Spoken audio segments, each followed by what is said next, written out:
السلام علیکم محترم ناظرین، امید کرتا ہوں کہ آپ سب لوگ خیریت سے ہوں گے، اور شروع کرتا ہوں اللہ کے نام سے جو بڑا مہربان اور نہایت رحم کرنے والا ہے۔ اس کائنات میں موجود آدھے حسن کے مالک یوسف علیہ السلام کی روح کب اور کیسے قبض کی گئی؟ یوسف علیہ السلام کی وفات کے بعد مصری اور اسرائیلیوں کے درمیان کس بات پر اختلاف ہو گیا؟ آپ علیہ السلام کی قبر مبارک دنیا کے سب سے بڑے دریا کے نیچے کیوں دفن کیا گیا، اور یہودی آج اس تابوت کے فوج میں کیوں لگے ہیں؟ اللہ نے ہر نبی کو خوبصورت حسن اور بہترین آواز والا بنا کر معبود فرمایا۔ حضرت یوسف علیہ السلام کو خوبصورت حسن سے نوازا گیا تھا، یعنی حضرت محمد صلی اللہ علیہ وآلہ وسلم کے حسن کا آدھا حسن اللہ نے حضرت یوسف علیہ السلام کو عطا کیا۔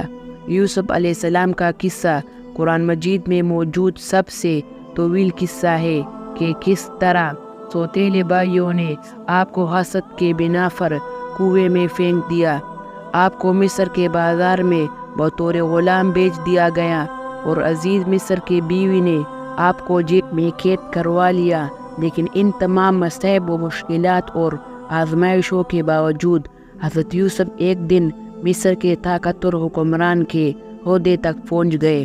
جب یوسف علیہ السلام عزیز مصر کے عہدے پر فائز ہوئے تو ایک لمبے مدے تک کے بعد اللہ نے حضرت یوسف علیہ السلام کو اپنے والد اور خاندان سے ملانے کا فیصلہ کیا۔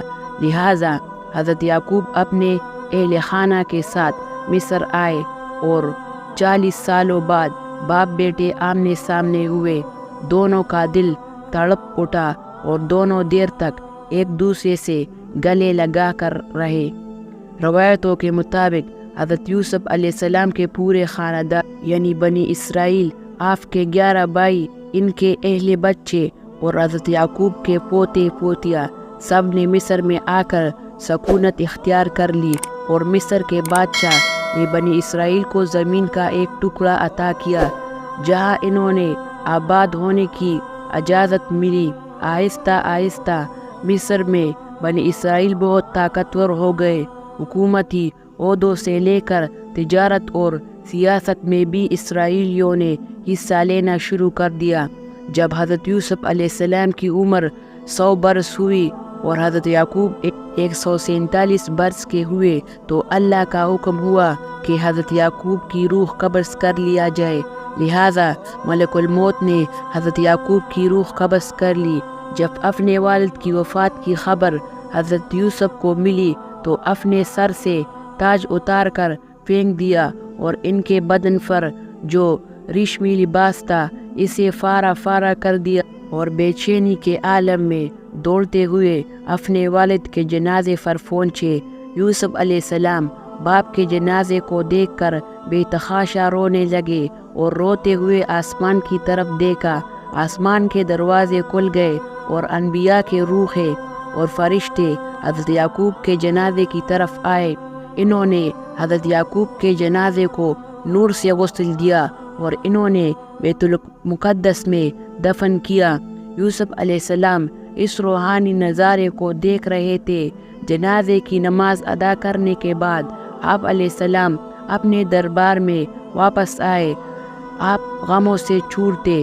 باپ کی جدائی اب آپ کے برداشت سے باہر تھی۔ رات ہوئی تو دریائے نیل کے کنارے گئے، مصلی بچھایا، اور روتے ہوئے پوری رات نماز ادا کی، یہاں تک کہ صبح ہو گئی۔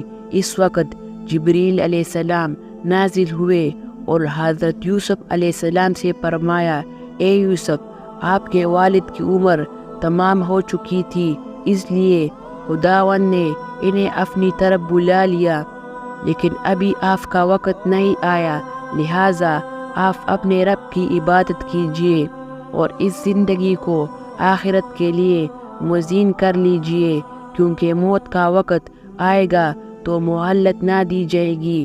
یوسف علیہ السلام نے والد کی وفات کے بعد پھر سر پر کبھی تاج نہ رکھا، کبھی مسکرائے نہیں۔ ہر رات دریائے نیل کے کنارے جا کر خدا سے مناجات کرتے۔ اس طرح 20 سال گزر گئے۔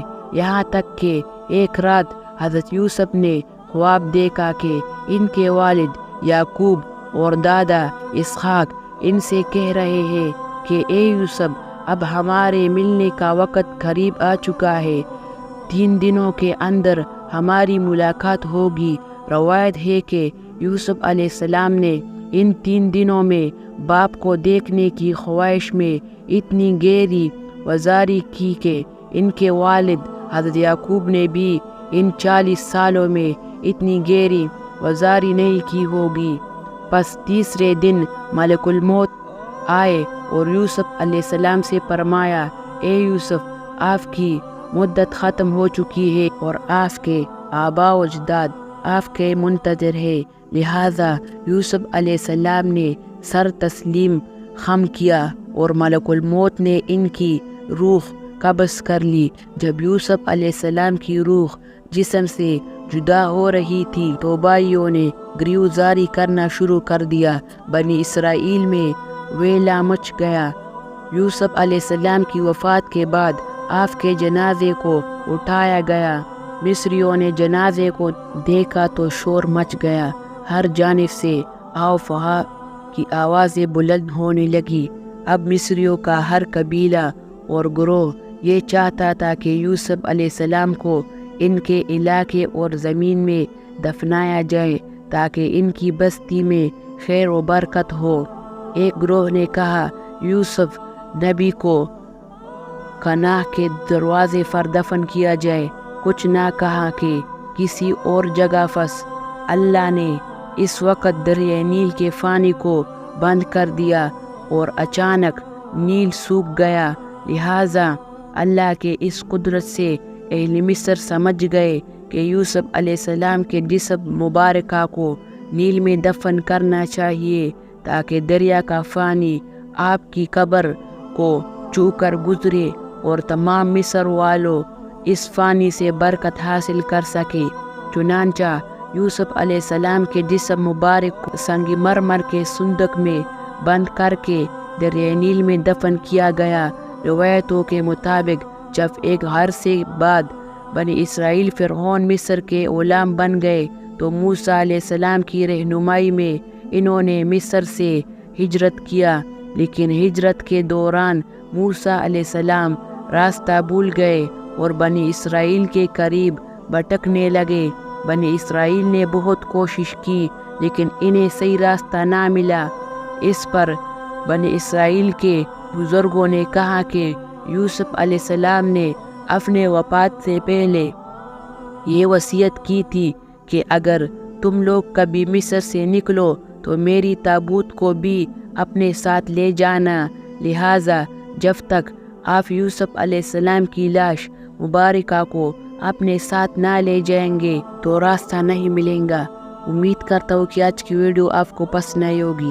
اگر ویڈیو پسند آئی ہے تو لائک کریں، شیئر کریں، سبسکرائب کریں۔ ملتے ہیں نیکسٹ ویڈیو میں۔